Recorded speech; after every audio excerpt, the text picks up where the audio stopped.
Let's start recording. Welcome everyone to the next edition of our Beginner Circle weekly webinars. For those of you who are joining us for the first time, the purpose of these webinars is to help our newer members become acquainted with how to use our site, the various different services that we offer, any questions that you may have regarding technical analysis, Elliott wave theory, Fibonacci pinball, or anything related to that, please go ahead and start typing those questions into the questions box, and we will address them as we go along. I typically like to start with the S&P 500 daily chart to get a zoomed out picture, so that's what you see on my screen right now. I'll go over that, then go into the smaller time frame chart, and we can take a look at some of the other indices as well. And then I'll go over the usual suspects that are covered in the main market section of the site. So gold, silver, GDX, crude oil, and the US dollar. Any individual stock requests that you may have, I ask that you save for our Stock Waves webinar, which is on Thursday, so tomorrow after the close. Otherwise, I'm willing to take some other requests if there are any once we finish off those usual suspects. So starting with the S&P 500 daily chart, again, which is what you should see on my screen currently, price continues to fill out according to expectations within the ending diagonal structure off of the May low.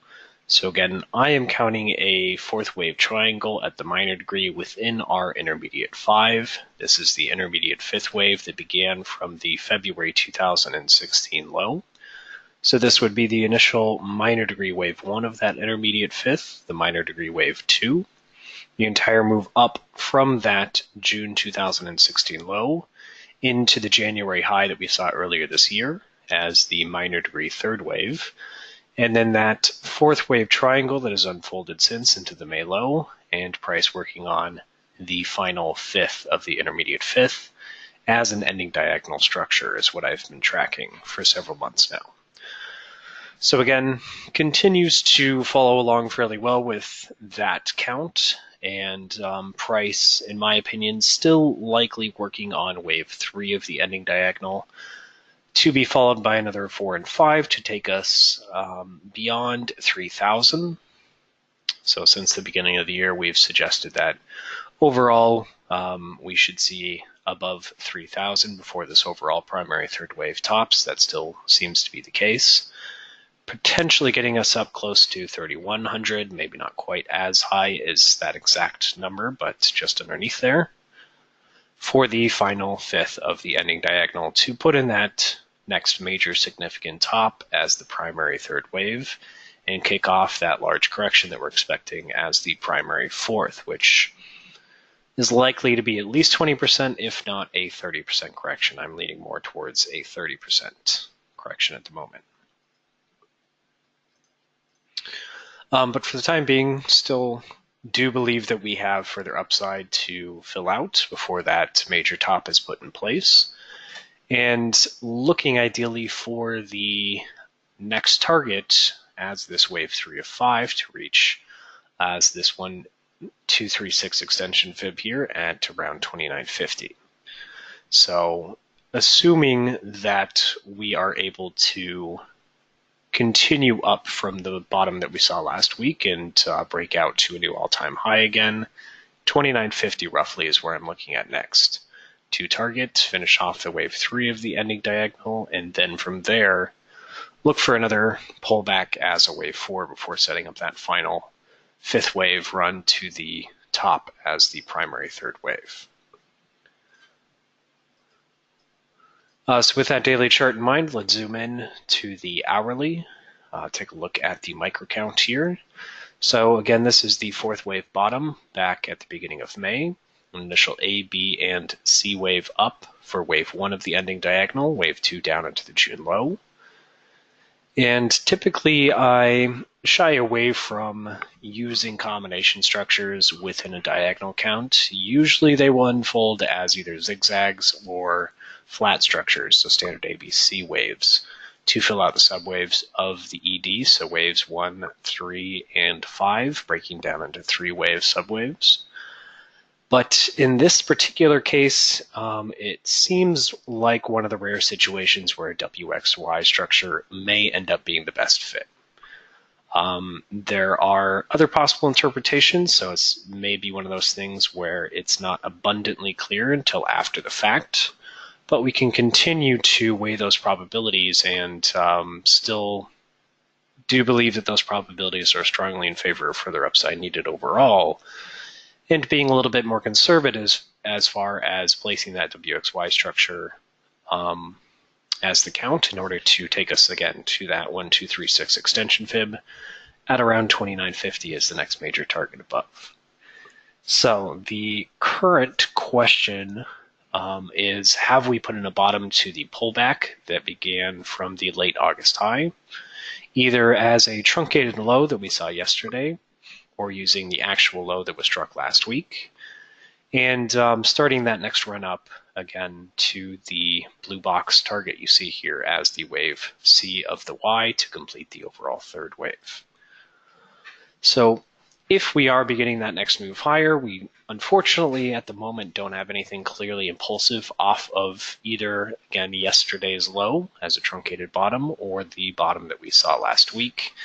So that would suggest, assuming a bottom in place, that this wave 1 of the C is unfolding either as a leading diagonal, or the entire C wave itself could end up unfolding as an ending diagonal structure. There are situations where you will see for one of the C waves within the larger ending diagonal itself take shape as an ending diagonal, so an ending diagonal within another ending diagonal structure. So that is a possibility to consider as well.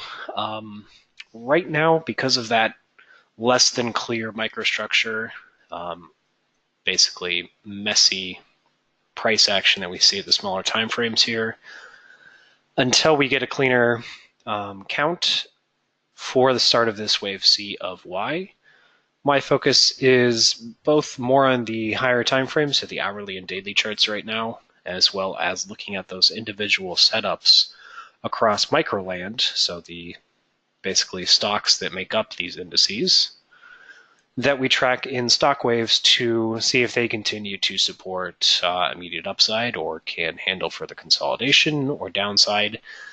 My read currently is that a lot of those stocks seem to be set up for more immediate moves to the upside, bottoms forming sooner rather than later.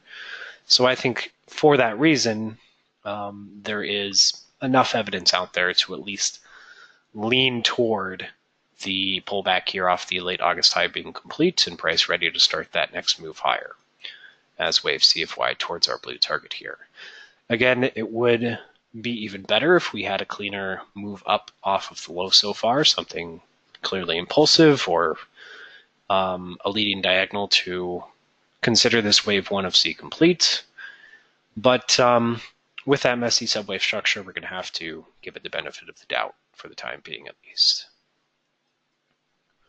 Any questions on the SPX before I move on? First question from David is, are there standard pinball fibs for diagonals?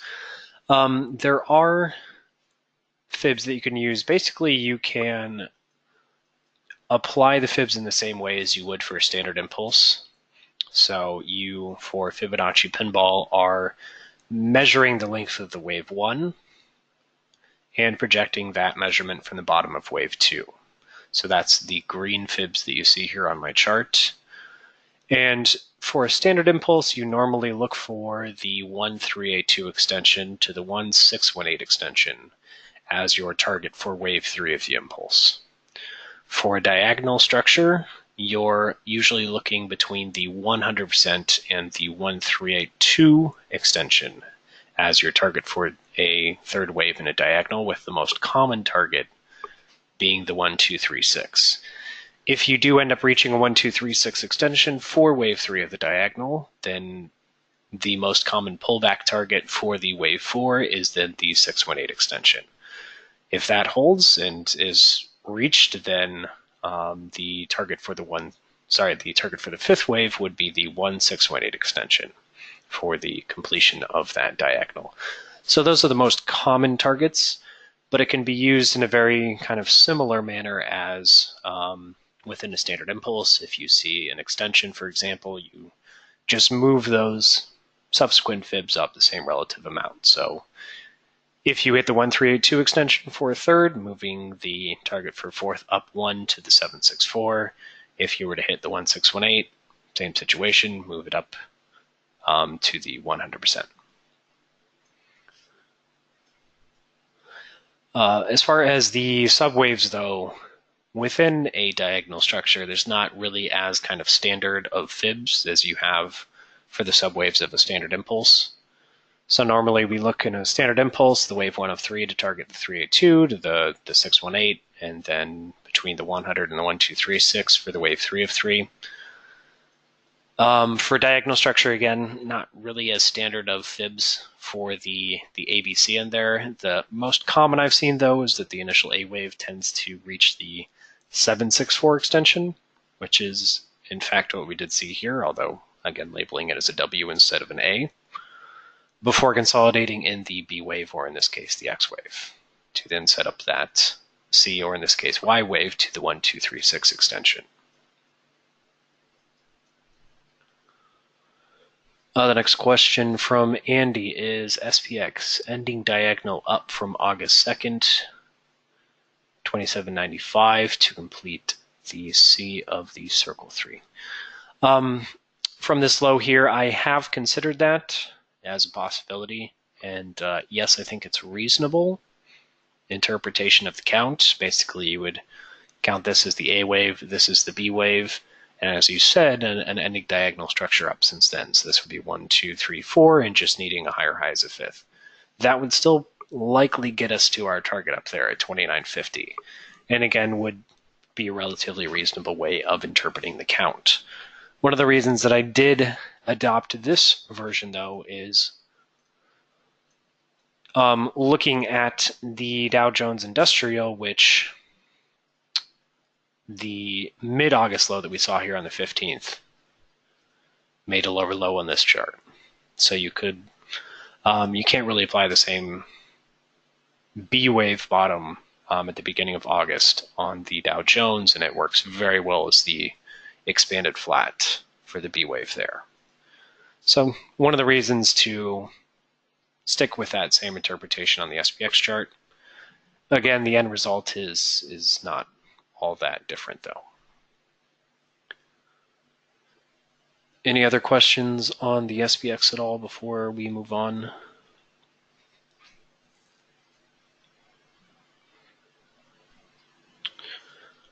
Since I have that Dow Jones Industrial chart up, why don't we just go ahead and take a look at that. Very similar count being applied here, except that the fourth wave bottom is being counted at the April low. So that's where the ending diagonal on this chart starts. ABC up is wave 1, an expanded flat for the wave 2. Pretty much since the low that was struck in June, though, applying a very similar count. AB, in this case, you could even count it as the 1 to start to the C wave, and they're really setting up some outperformance in the Dow Jones Industrial, which I do think there are a few of the individual charts that make up the constituents of this index can support. But if we're going to be a little bit more conservative, that same WXY and just kind of heading up here to maybe the 1382 or the 1618 fib there, again being a little bit more conservative with expectations, would also be very reasonable to complete the wave 3. But fairly similar setup otherwise when compared to the SPX. And there was a request for the Russell as well, so let's take a look at that. The Russell and the Nasdaq are two charts that I do believe can be reasonably counted as a little bit further along in the fifth wave when compared to the SPX or the Dow Jones Industrial. In this case, I think that the Fourth wave best counts as completed the February low here, so that actual low that we got on this chart in the initial move down from the high at the beginning of the year. On the Russell can count as where the wave 4 completed. ABC up is wave 1 of the diagonal here, wave 2 in place, ABC up for the third, triangle now complete at the August 15th low for the wave 4, and the potential start to the fifth here as an A and a B, or as an alternative, a smaller A and B of what will be a larger A wave. So at least setting up one more C wave higher, but I do think it's reasonable to consider that if we do see a C wave up, especially to these fibs here in the lower 1800 region, that it could be enough to complete all of the minor degree fifth, of the intermediate fifth, of the primary third, which means that the pullback that we see here on the SPX as a fourth wave could be more pronounced on those smaller caps. Take price much deeper than a fourth wave would be expected to hold on this chart. So you see that higher high, and then you get a more pronounced drop on the smaller caps, which means that as SPX makes a higher high as a fifth wave, you see a corrective bounce that holds below the previous high on the Russell. For the Nasdaq, pretty similar here. I think that price can be further along in the fifth wave. I would prefer that we still have one more push higher left on this chart as well, although I could even be persuaded that you can get a completed count here already. But I think there's enough charts, both that make up the Nasdaq and of course across other areas, that look like they've lagged in this overall move since the beginning of the year in comparison to some tech stocks, but now look ready to make runs higher. So that would be mostly the financials and industrial stocks. I think there are enough of those individual charts out there to support further upside and to assume that the Nasdaq has not topped yet. But as far as the main indices go, this would be the chart where I could be the most easily convinced that all of the fifth wave has been satisfied. So the fourth wave here counts best as completing at the April low is a running flat. So the higher high that we saw in March here being the B wave, and then the C wave of equal proportion to the A wave down, completing that running flat into the April low. And then from there, the same possible 1, 2. Here you can count the 3, 4, either at this pullback that we saw in June, or this one that we saw at the end of July, and now in the fifth wave currently. Even could count this as the top of the third and now in the fourth, which would give it room to drop a little bit deeper than it has so far, so the current consolidation being a B wave. So there are a few different interpretations. Either way you slice it, I would like to see at least one more push higher here. Based on the SPX chart and the Russell and the Dow Jones, I'm more inclined to believe that we can see that happen sooner rather than later.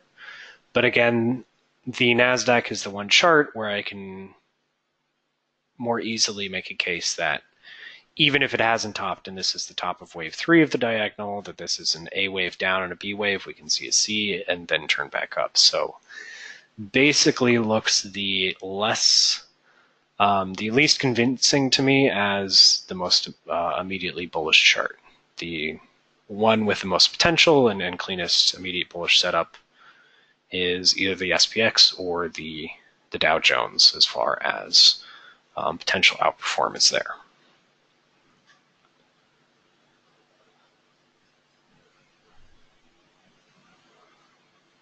And then Andy asks, can I post some of those charts? Yes, I will post them in the main room afterward. David comments, although there is no cause effect between events and Elliott Wave, it's nonetheless interesting that wave 5 of 3 top is projected to be early November, which is when the midterm elections will happen. It is somewhat interesting that we seem to potentially be aligning with that event as a possible catalyst. We do know that the elections that we had in 2016 obviously provided a catalyst, and that is when our wave 2 of 3 bottomed. And then we started that strong run up as wave 3 of 3. So the midterms could certainly be a somewhat similar catalyst, as it does seem to be potentially aligning for a major turning point around that time frame.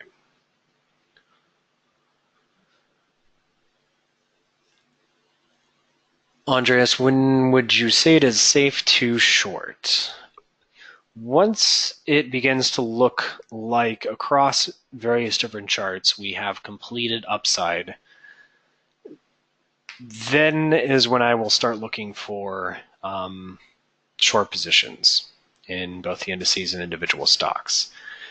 So at that point, you're kind of trying to pick the top. If you want to be a little bit more conservative, then you can wait for some initial downside, some initial support to break, maybe initial 5 waves down off the high, assuming a turn down starts with an impulse.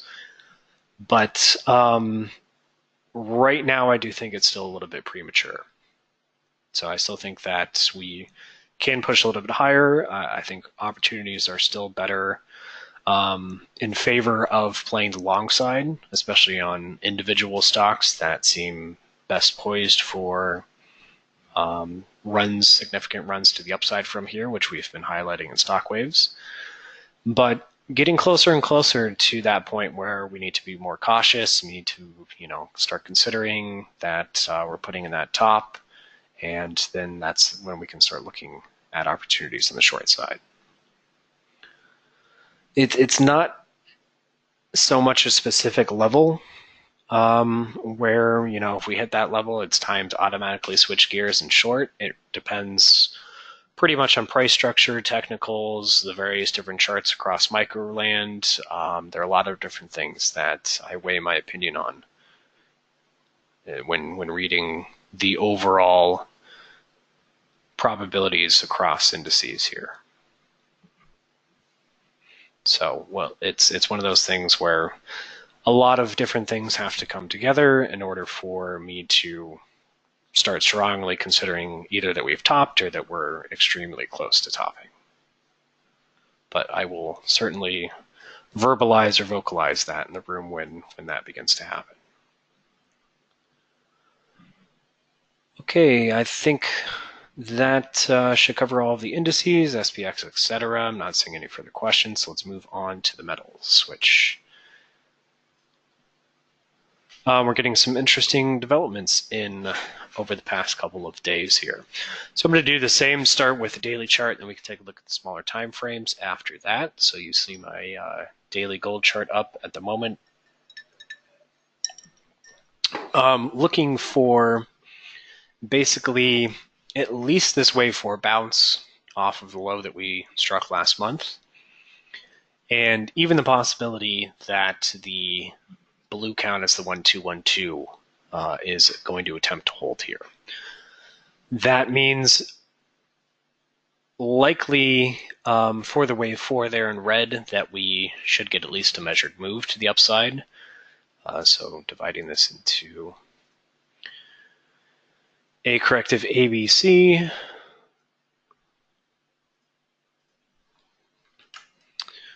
puts that measured move target at around 1245 at the moment.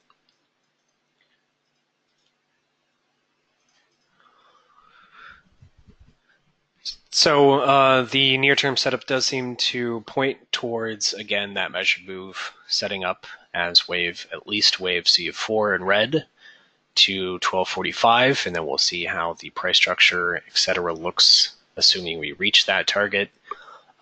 If it continues to argue in favor of being just a C wave of that corrective 4th wave bounce, then that can then be followed by one more final push down as wave 5 of C, coming back to come close to retesting the prior December 2016 low, completing a larger flat structure off of the 2016 high as this big A, B, and C, and then setting up either a third wave or a larger C wave to the upside.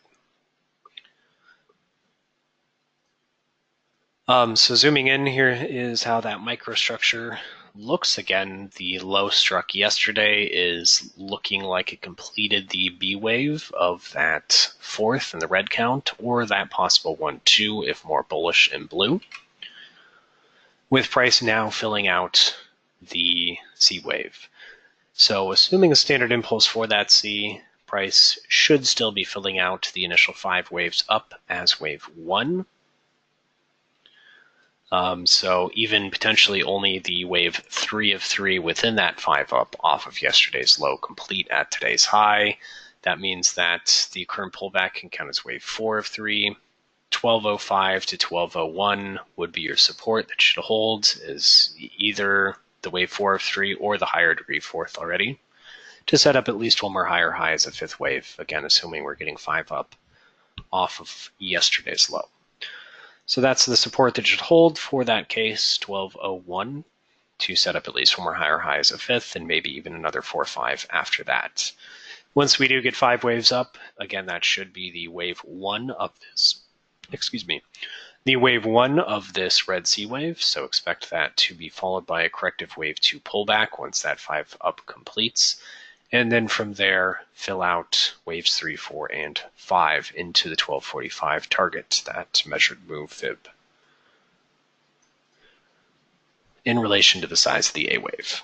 So near term, it does look like we have a nice swing move to the upside developing here in gold, basically as long as yesterday's low is holding, and can easily unfold as 5 waves up as an impulsive C wave to that measured move 1245 target.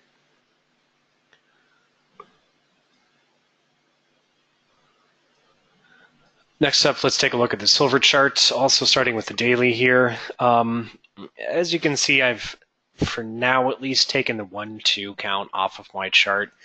I have some concern that price is going to, especially on the gold chart, if we fill out another 4-5, on the silver chart, break below the low that we saw in December before putting in a more lasting bottom again.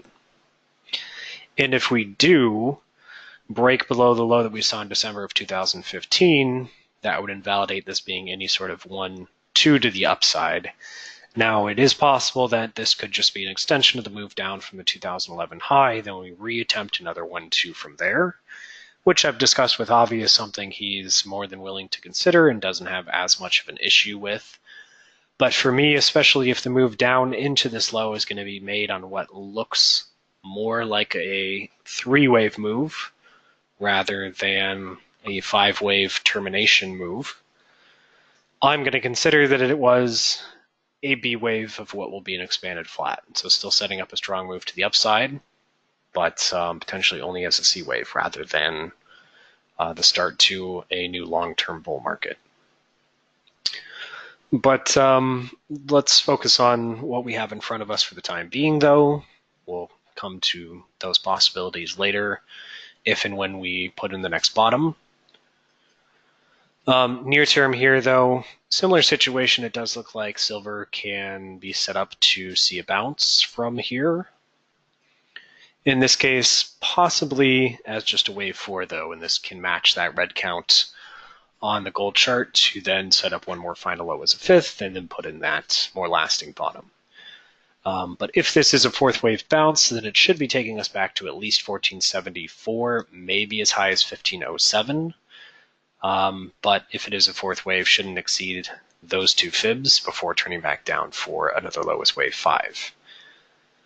So here we're not really unfolding as nearly as impulsive looking off of yesterday's lows compared to gold, which, based on the expectation that we're only getting a 4th wave bounce here rather than 5 waves up as a C wave in comparison to the gold chart.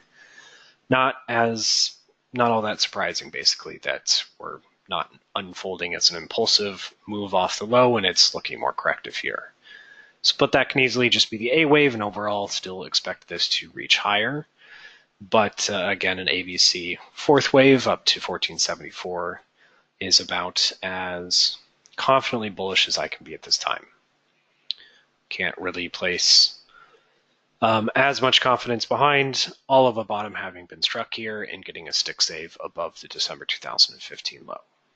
So we'll see how this bounce develops. If it starts to unfold more clearly impulsive, then I will be willing to switch my opinion. If it continues to look corrective, likely just a fourth wave, setting up one more final low. And then finally on to the GDX chart, which saw one of the strongest moves today to the upside. I really think that today's move has cemented a local bottom in place. So here on the daily chart, the same one too, wave one up into the 2016 high, but the wave two still in progress. Under the blue count, the move down into the December 2016 low being an A wave, this bounce into the February 2017 high as wave B.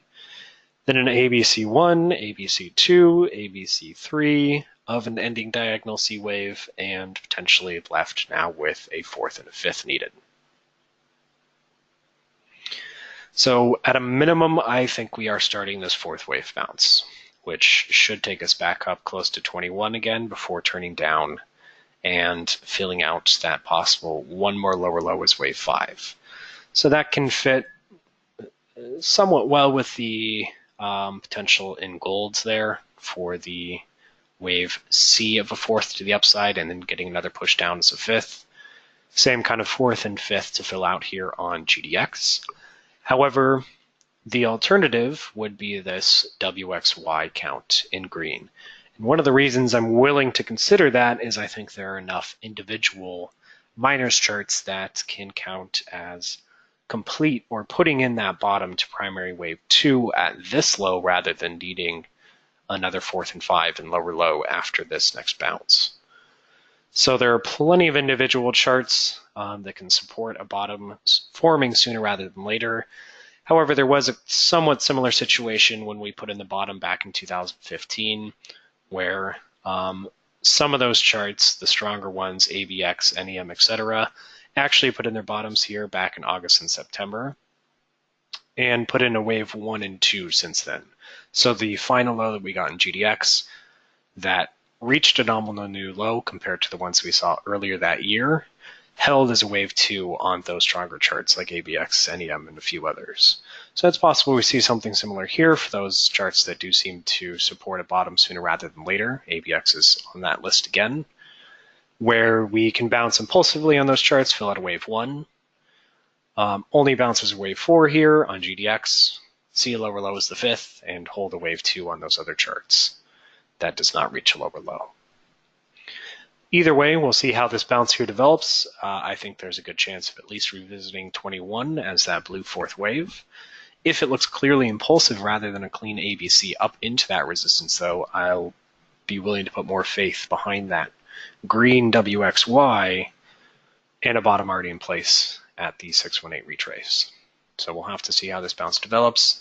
Either way you look at it, though, I do think we have some upside over the next week or two, at least.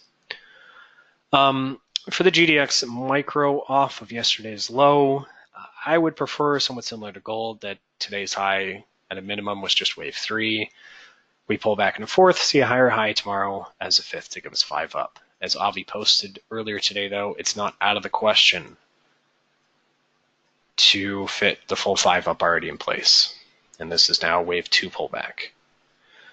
So again, we want to see how the overall price structure off the low continues to develop. If it unfolds as a large degree impulse, it will have more immediately bullish implications. If not, and clearly corrective, again, arguing for the wave 4 there in blue.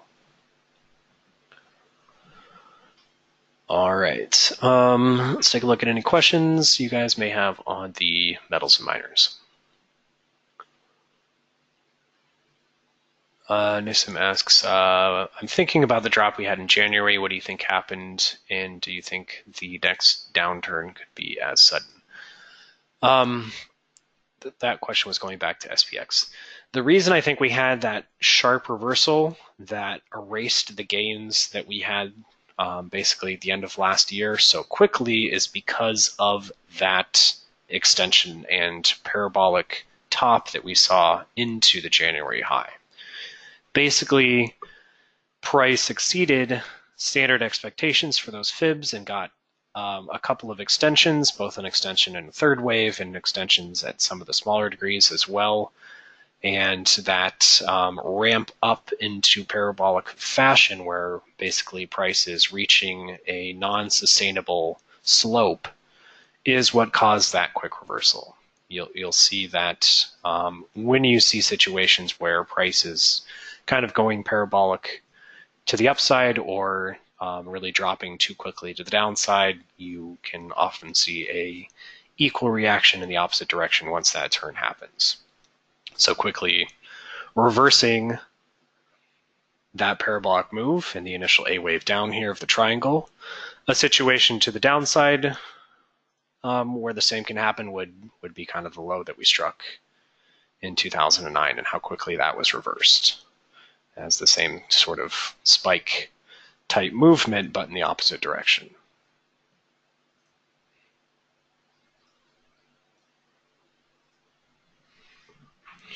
So had we, hypothetically, had we kind of held a more standard move, maybe topped, more in this region here, which would have been more standard sized for the top of wave 3, then I think the pullback and start of the wave 4 would have likely been a little bit more mild rather than so drastic at the beginning.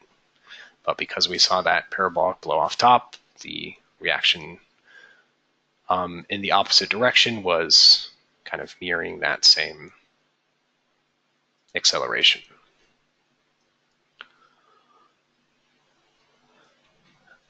Next question from Andy. XAU, expanding diagonal for wave 1 up, has circle 5 as 5 waves. Shouldn't it be? Let me go back to that.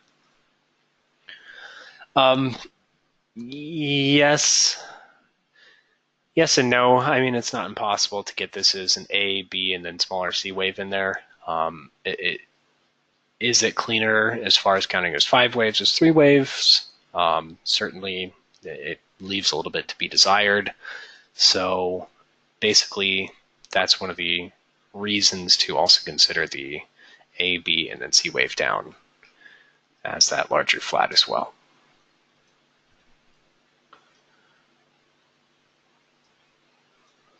Next question, Matthias. Why is XAU not an ABC up in C, but impulsive 5 up? ABC up in C. You see it basically subdivided as 5 waves for the blue count. I can easily come up with a corrective WXY as the alternative for the red B wave. So it's not how it would be counted for the red B. Gustavo, we can take a look at copper as well at the end.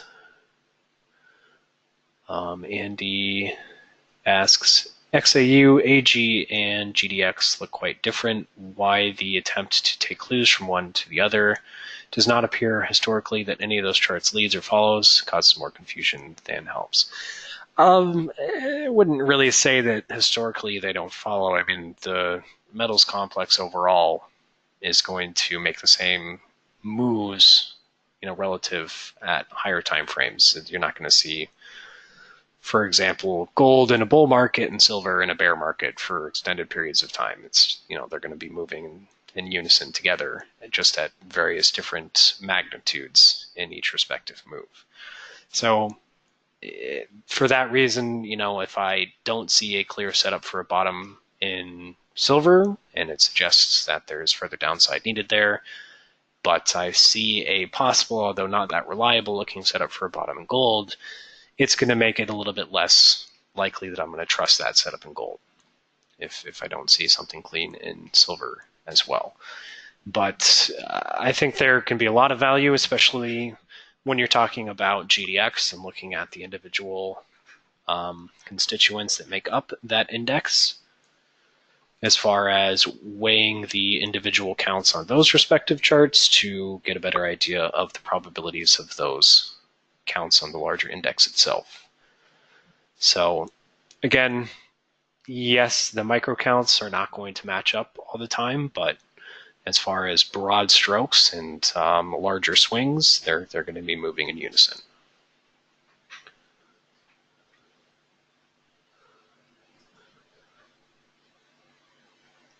Travis JNug, we don't usually apply Elliott wave counts to the leveraged ETFs. It's not that it can't be done or successfully applied. I just think you're usually better served using the non-leveraged instrument. So for this case, that would be GDXJ. But basically counting and using that chart as your guide and then using JNug as your trading vehicle. The reason that I would suggest that is because you're going to see over longer periods of time significant decay and basically skewed overall price patterns because of that leverage and the daily reset that those leveraged products experience. So you're better served, I think, as far as an Elliott wave perspective or an Elliott wave count goes using the non-leveraged underlying. So GDXJ, and by all means, you can use JNug as the trading vehicle if you want, but use GDXJ for Elliott wave count.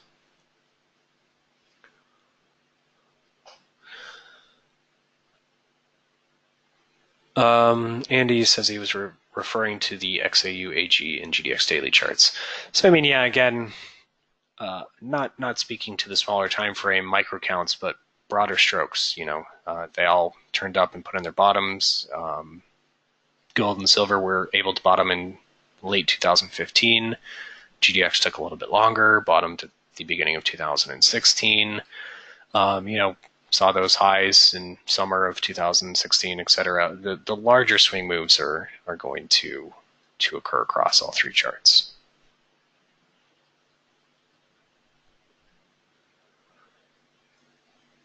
Okay, I think that is all of the questions on the miners metals. Let's move on to crude oil. I will start here with the daily chart as well. So if you have been following along with my count on crude since the bottom that was struck in 2016, viewing it as a larger ABC to the upside as part of this bigger A wave, that the reason for that is this bigger diagonal count. But as far as the daily goes here, still looking for one more final fifth wave to complete that C of A.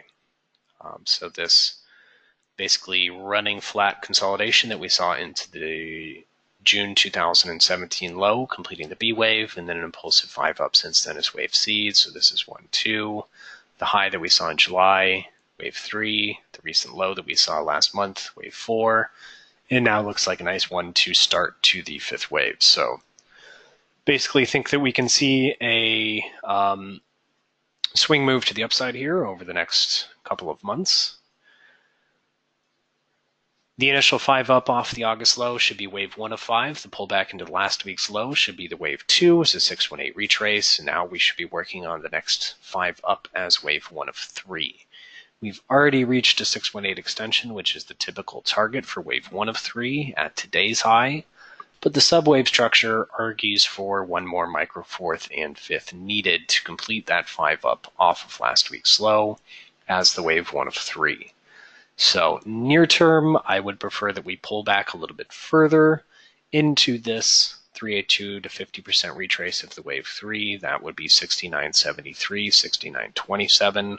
Fill out this wave 4 of 1, and then see a higher high from there as wave 5 of 1. Even if it's just a nominal new high, it doesn't have to stretch all the way to this next fib, but giving us a nice clean 5 waves up off of last week's low as wave 1 of 3, consolidate again into wave 2 of 3, and then we can break out to new highs on the year as wave 3 of 3.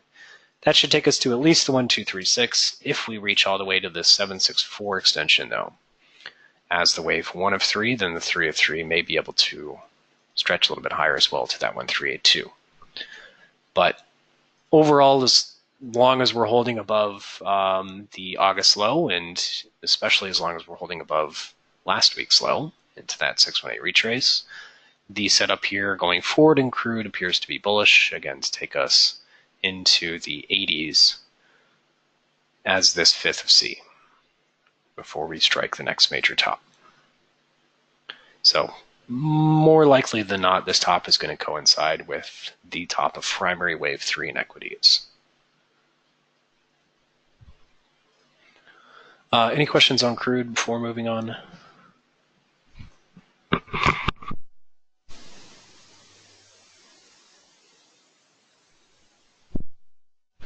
All right. Next up on the dollar.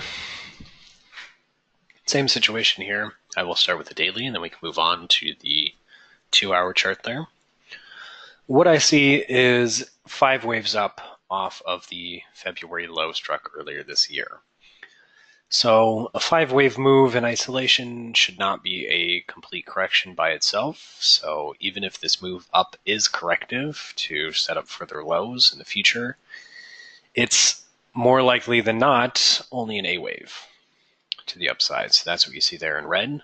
The bullish case, though, that this is a wave 1 to the upside of a larger fifth. We're pulling back in a wave 2, and that's going to set up a 3rd wave to the upside to reach a new high above the one that was seen at the beginning of last year. Near term, though, we should have further downside in this current pullback before the wave 2 there in blue or the red B wave completes. Overall, looking for at least a 382 retrace, which would be 93.55, but I think we can likely get a little bit deeper than that, closer to the 50 or the 618. So that would be 92.51, 91.49. And if we do see a nice clean corrective pullback into that support region, setting up a decent long trade, swing long trade to the upside for at least that red C wave, if not a possible wave 3 there under the blue count. So with that in mind, again, expecting further downside before that overall wave 2 completes. This is likely still just wave A of that wave 2 or B wave. The question currently is the bounce off of the late August low here already finished as this parenthesis B wave, and we're heading down in this C wave already, which should take us down to around 93.25, if so? Or can it manage a slightly larger flat, which is what you see shown in blue, head back up one more time to around 96, and then turn down in the wave C of A? With price breaking below the low that we saw last week, the red count here with all the B wave already complete is increasing in probability. There still is a chance, though, for that blue count is the larger B wave flat to recover here and head back to 96, though. So we will see if it continues to break down or if it begins to turn back up in impulsive fashion. If it does, again, 96 is the target above to complete the larger flat. If we begin to break down further and take out that prior late August low, 93.25 should be the minimum target below as the wave C of A.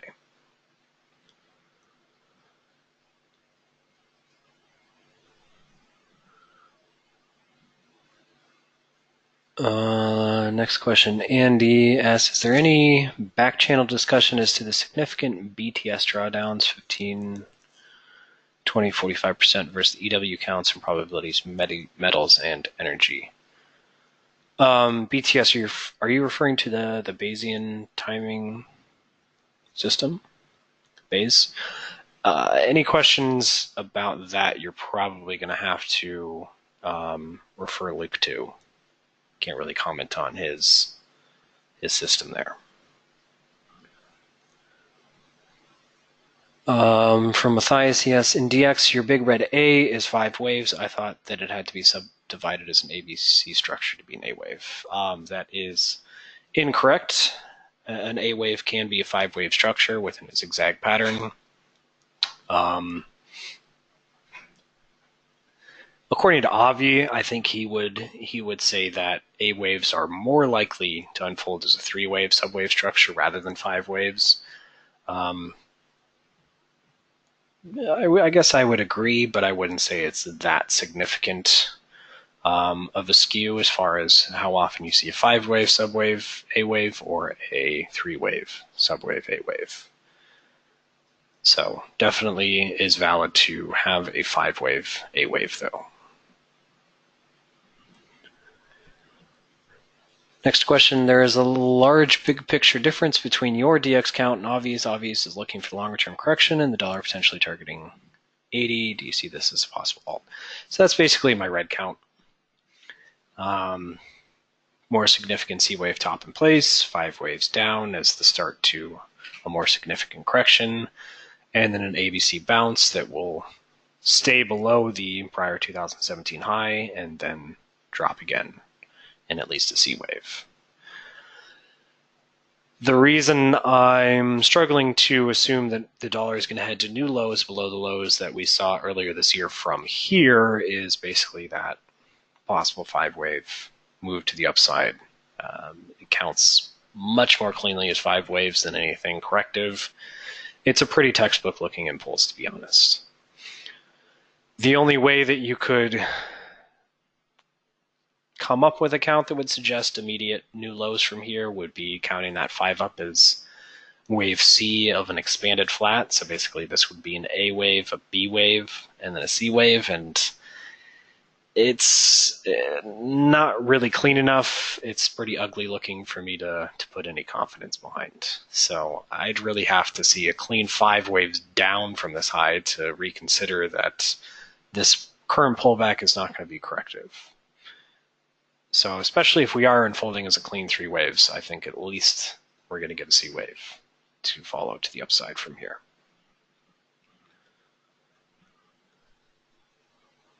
All right, and then we had a request for copper. Let's pull up that chart. Copper is in a very interesting spot here. I think compared to gold and silver, I can make a stronger case here on the copper chart that the entire wave 2 pullback is completing. Obviously, a little bit different pattern overall. It did put in its bottom at a somewhat similar time in January of 2016, although that top that we saw in, let's see, I thought that was in the summer 2017. So yeah, it was right around here that we topped in gold and silver and miners. Copper was able to continue to push to the upside a little bit longer afterward. And it has filled out a nice 5 waves up off the 2016 low and since seen a very proportional pullback as a possible wave 2 or at a very minimum B wave if this is an A wave up and then B wave pullback. Another reason I like this is because the slightly higher high that we saw in June was made on a very clear 3-wave move, so argues very well for being a B wave of an expanded flat, which again is very supportive of this pullback being corrective. So there's a nice 5 waves down into roughly a 50% retrace. In the perfect world, it would have made a slightly lower low here. Hit that 50% retrace exactly at 253 and then started to turn up. With the current move that we're seeing, especially if it's able to exceed the prior August 28th high here, we may end up having to rely on truncation. That final fifth of this fifth may have truncated. So it didn't quite hit that 50% retrace, but is ready to turn up and put in a bottom for 8 here. So again, I can make a stronger case for all of that wave 2 pullback being complete, not needing another 4 and 5 like it looks possible in gold and silver. So we'll see if we can get a nice impulse up off the lows here in copper.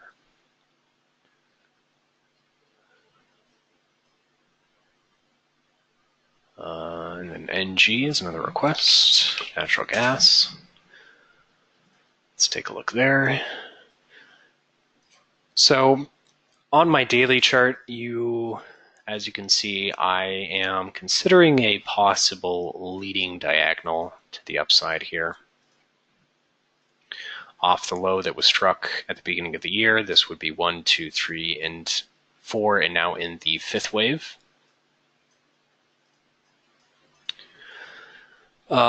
But price basically, if it is going to fill out as the possible leading diagonal, must hold the recent low that was just struck as a pullback for wave B. of that fifth. The move up that we have from the low earlier this week, right now, unfortunately, is a fairly proportional 3 waves. So it's not really a clean impulse to the upside as far as getting a nice wave 1 for that C. Perhaps the C wave overall will unfold as an ending diagonal. Maybe wave 1 of C is unfolding as a leading diagonal. Just basically don't have anything impulsive off of the September low yet. If that low does end up breaking, then it is likely going to leave us with only 3 waves up as a corrective bounce and potentially set up a retest of the low that was made earlier this year. So I think it's an important low to hold.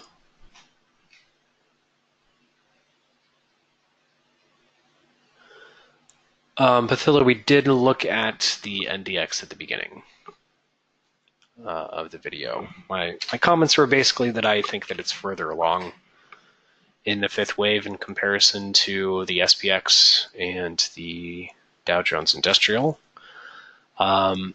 Do prefer that we still have a little bit further upside left before the top is struck here as wave 5, but it is the one index where I could more easily be convinced that all of the 5th wave may have already finished. It makes the strongest argument for a completed subwave count for the 5th. So my read from that is basically assuming we do have further upside in the SPX, in the Dow Jones Industrial, you're going to see some outperformance by things such as financials, industrial stocks, and other things that have lagged up to this point, and underperformance from a lot of tech stocks, ones that outperformed up to this point.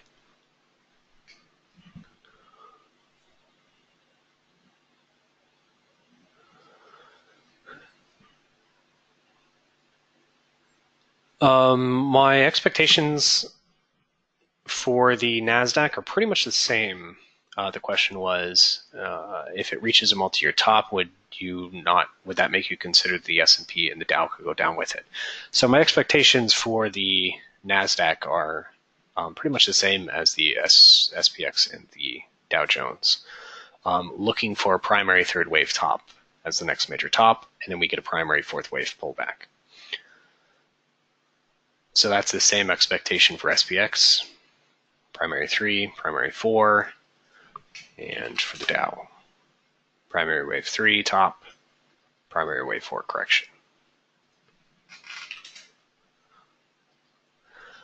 Here, let's see, probably around that same 30%. No reason to expect it's going to be any worse in tech stocks.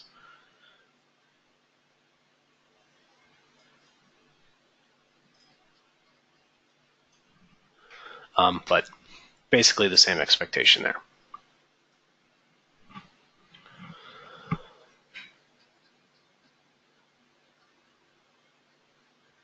And then El Toro had a question. Can you explain what indicators or methods you use to determine the top of wave 1 using XLF as an example where the B wave of 2 is higher? Let's take a look there.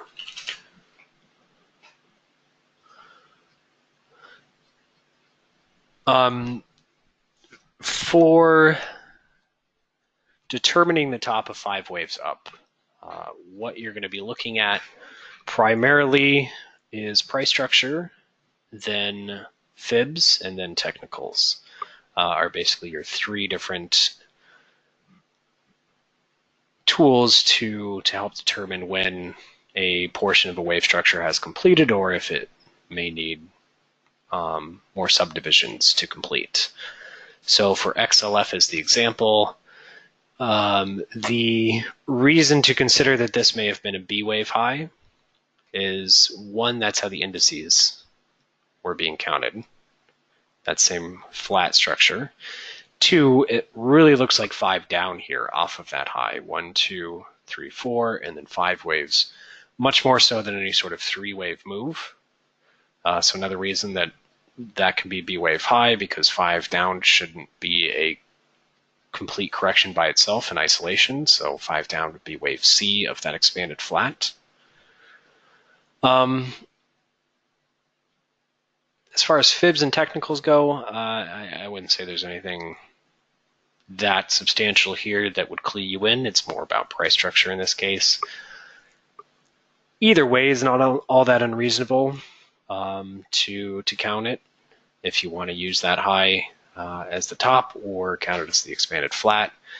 Once you think you have that expanded flat, though, you can then throw some fibs on to what would be the 1-2 and see how those begin to line up. So works relatively well with a 50% extension being reached there for the wave 1 of 3, and the ABC pullback since is the wave 2 of 3. So let's see how it would have lined up if we use this high.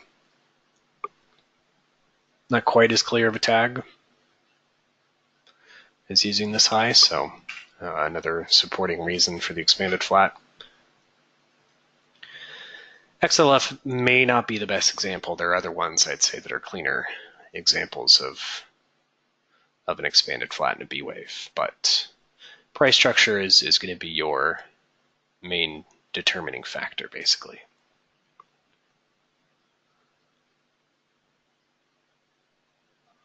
All right, that should be all of the questions and requests. If you guys think of anything else, you're always welcome to ask it in the trading room, and one of the staff or helpful members will address it when they see it.